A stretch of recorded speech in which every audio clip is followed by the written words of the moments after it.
La revolución se vive en el alma, la revolución se lleva siempre, la revolución puede estar en cualquier parte, la revolución está en las letras. Hoy tenemos a Sergio Ramírez, un gran revolucionario.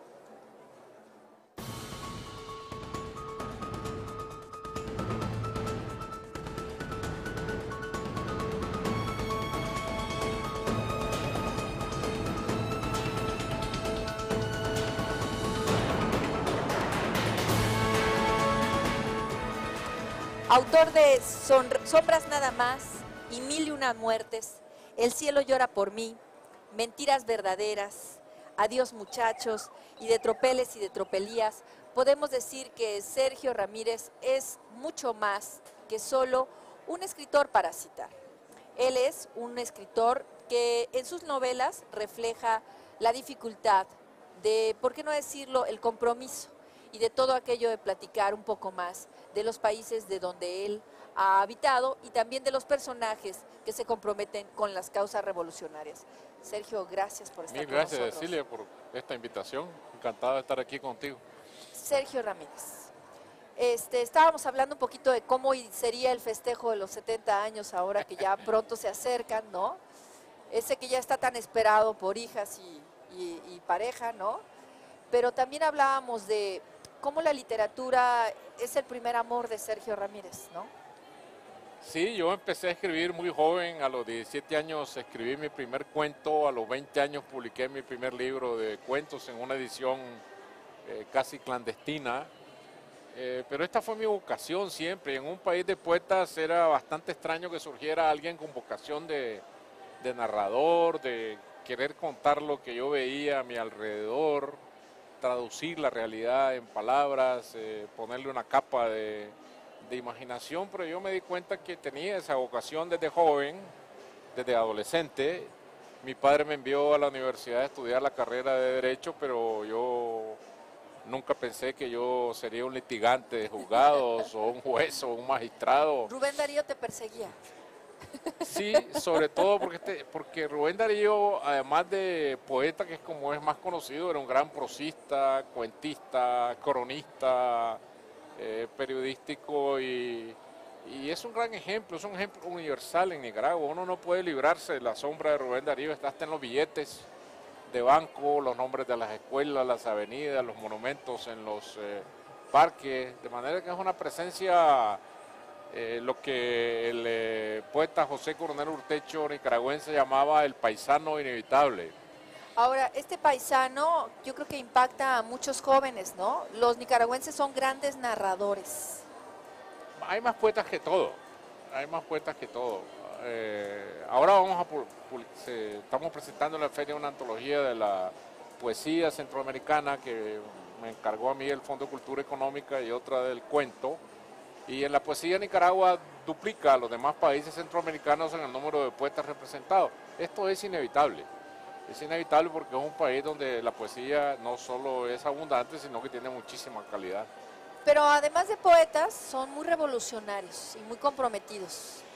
Bueno, cuando vino la hora de la revolución, de derrocar a la dictadura somocista, pues realmente no hubo un escritor importante en Nicaragua que no se apuntara a esta gran hazaña de la revolución.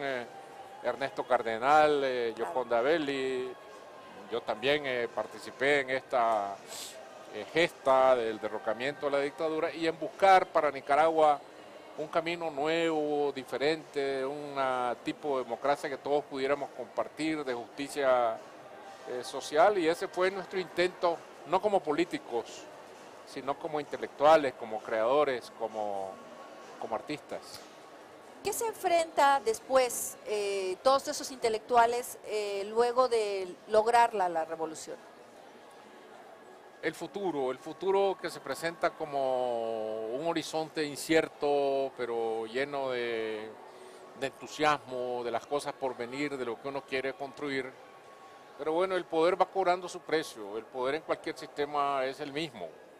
Y uno termina dándose cuenta que está dando cosas contra el aguijón, que las ambiciones de poder, de los que se quieren perpetuar en el poder, siempre están allí cualquiera que sea el signo ideológico. Yo no soy un pesimista de la historia, simplemente estoy contando lo que me tocó vivir. Yo creí que las experiencias anteriores de revoluciones que terminan en fracasos dictatoriales o en fracasos autoritarios no se iba a volver a repetir en Nicaragua, pero bueno, desgraciadamente se repitió. Pero yo siempre confío en que en el futuro habrá un cambio que llevará por un verdadero camino democrático. ¿Qué nos pasa a los latinoamericanos? Que nuestra memoria es muy corta de nuestros errores y los volvemos a cometer. Yo creo que la falta de institucionalidad. Tenemos instituciones sumamente débiles, improvisadas, sujetas a la corrupción, sujetas a los vaivenes de los caprichos políticos.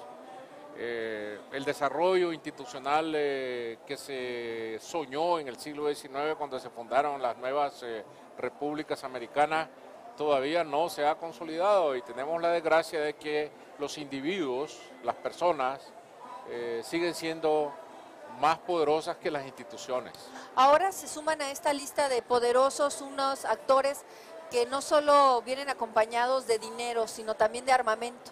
Esta nueva clase social que es el narcotráfico, ¿no? Ese es otro tipo de poder, es otro tipo de poder que está engendrado precisamente por la debilidad de las instituciones. Claro. Las instituciones que siguen siendo permeables a la corrupción, al dinero, al hedonismo de los tiempos, el dinero fácil, el dinero rápido, y a la pobreza ambiental. A un policía que en Nicaragua gana $150 al mes, le ponen $10.000 sobre la mesa. Quiere decir de que tiene muy pocos recursos para defender su integridad moral. México y Nicaragua son países, junto con El Salvador, que sufren mucho de migración, ¿no? Y es como que la necesidad de qué de la gente.